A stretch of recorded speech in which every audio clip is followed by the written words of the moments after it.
2026 সালে এসেও কি আপনি সঞ্চয়পত্র কেনার জন্য ব্যাংকে ব্যাংকে দৌড়াদৌড়ি করছেন?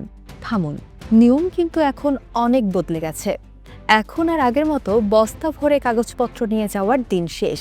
আজকের এই 4 মিনিটের ভিডিওতে আমি আপনাকে দেখাবো 2026 সালের লেটেস্ট ডিজিটাল নিয়মে মাত্র কয়েক মিনিটে কিভাবে আপনার ভবিষ্যৎ সুরক্ষিত করবেন। ভিডিওর একদম শেষে একটা বিশেষ বোনাস টিপস আছে, যা জানলে আপনার ট্যাক্স বেঁচে যাবে হাজার হাজার টাকা। তাই 1 সেকেন্ডও মিস না করে পুরো ভিডিওটি দেখুন। সঞ্চয়পত্র কেনা এখন অনেক বেশি ডিজিটাল এবং পেপারলেস হয়ে গেছে। বাংলাদেশ ব্যাংকের নতুন ইন্টিগ্রেটেড অটোমেশন সিস্টেমের কারণে এখন আগের মতো ঘন্টার পর ঘন্টা লাইনে দাঁড়িয়ে বড় বড় ফর্ম পূরণ করার ঝামেলা নেই। তবে বিনিয়োগের আগে সঠিক ডকুমেন্টগুলো আপনার হাতের কাছে না থাকলে আপনাকে বারবার ব্যাংকে বা পোস্ট অফিসে ঘুরতে হতে পারে। মূলত আপনি একক নামে বিনিয়োগ করুন কিংবা যুগ্ম নামে, প্রয়োজনীয় কাগজের ধরন এখন অনেকটা একই হয়ে গেছে।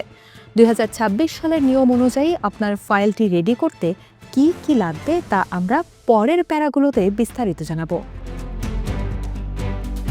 বিনিয়োগের জন্য আপনার সবচেয়ে গুরুত্বপূর্ণ ডকুমেন্ট হলো আপনার স্মার্ট জাতীয় পরিচয়পত্র বা এনআইডি কার্ড।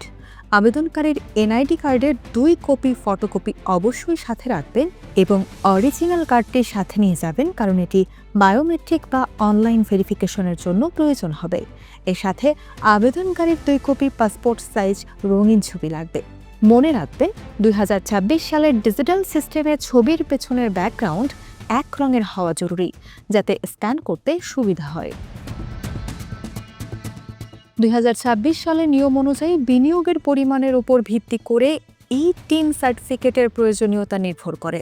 যদি আপনার বিনিয়োগের পরিমাণ 2 লাখ টাকার বেশি হয়, তবে আপনার ব্যক্তিগত ই-টিন সার্টিফিকেটের কপি জমা দেওয়া বাধ্যতামূলক। আপনি যদি ট্যাক্স রিটার্ন জমা দিয়ে থাকেন, তবে রিটার্ন দাখিলের প্রমাণপত্র বা প্রাপ্তি স্বীকারপত্র সাথে রাখা বুদ্ধিমানের কাজ হবে। কারণ এখন সঞ্চয়পত্রের মুনাফা থেকে কত শতাংশ ট্যাক্স কাটা হবে তা আপনার রিটার্ন জমার উপর অনেক ক্ষেত্রে নির্ভর করে। সঞ্চয়পত্রের মুনাফা এখন আর হাতে হাতে বা ক্যাশে দেওয়া হয় না। 2026 সালের সব সঞ্চয়পত্রের মুনাফা সরাসরি ইএফটি এর মাধ্যমে গ্রাহকের ব্যাংক অ্যাকাউন্টে চলে যায়। এই কারণে আপনার একটি সচল অনলাইন সুবিধা সম্পন্ন ব্যাংক অ্যাকাউন্ট থাকতে হবে। প্রমাণের জন্য আপনার অ্যাকাউন্টের একটি ক্যান্সেল চেক বা ব্যাংকের স্টেটমেন্টের প্রথম পাতার কপি জমা দিতে হবে। এতে আপনার অ্যাকাউন্ট নম্বর, রাউটিং নম্বর এবং নাম সঠিকভাবে ভেরিফাই করা সম্ভব হবে। সবশেষে গুরুত্বপূর্ণ হলো নমিনির তথ্য। আপনি যাকে নমিনি করতে চান তার 1 কপি পাসপোর্ট সাইজ ছবি এবং তার জাতীয় পরিচয়পত্রের ফটোকপি অবশ্যই লাগবে।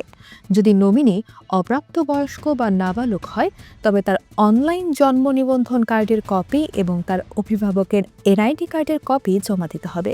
আপনার সব কাগজপত্র প্রস্তুত থাকলে আপনি যে কোনো তফসিলি ব্যাংক, পোস্ট অফিস বা সঞ্চয় ব্যুরো থেকে খুব সহজেই বিনিয়োগ করতে পারবেন। মনে রাখবেন, সঠিক দলিলাদি আপনার বিনিয়োগকে রাখে নিরাপদ এবং ঝামেলামুক্ত।